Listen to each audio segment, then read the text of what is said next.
This particular course is called Local and Global Englishes, and we do things like the history of slavery in it and the literature of slavery, so then we might visit the International Slavery Museum.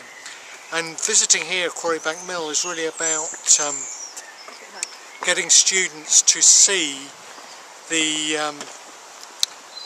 links between literature and history.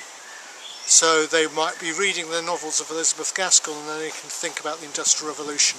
And we feel that you can think about things much better if you visit them.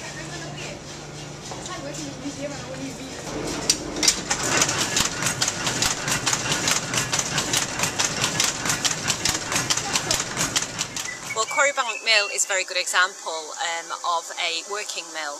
There's plenty of archive material here that the people, the trustees, have been able to recreate what life was like within the mill, and there's a lot of history about the family that owned the mill as well, the Gregg family.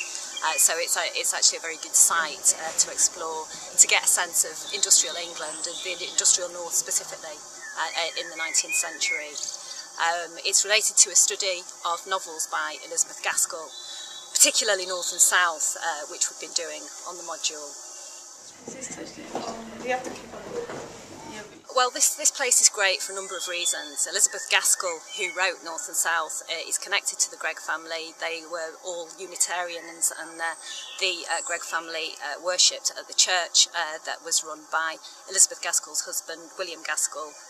Another reason that this is a useful place to come and have a look at is because it gives them a sense of the nuances of the industrial north. People tend to associate industrial spaces with Manchester, the city, with urban grit, and a lot of mills were based outside the city centre, so it's a good example of the complexities of the industrial era and the industrial times. One of the things that the family did was endow the local village with a piece of land that was specifically for sporting endeavours, and it's also good context for Gaskell because when she's critiquing industrialisation in her novels, this is her base, this is what she sees as a really kind of good example of what capitalism and what industrialisation should look like.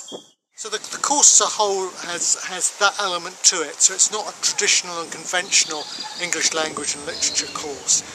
It does, it's an extra dimension, it's added value really to a degree programme if you can actually visualise and experience the kind of historical moments that go into the creation of literature.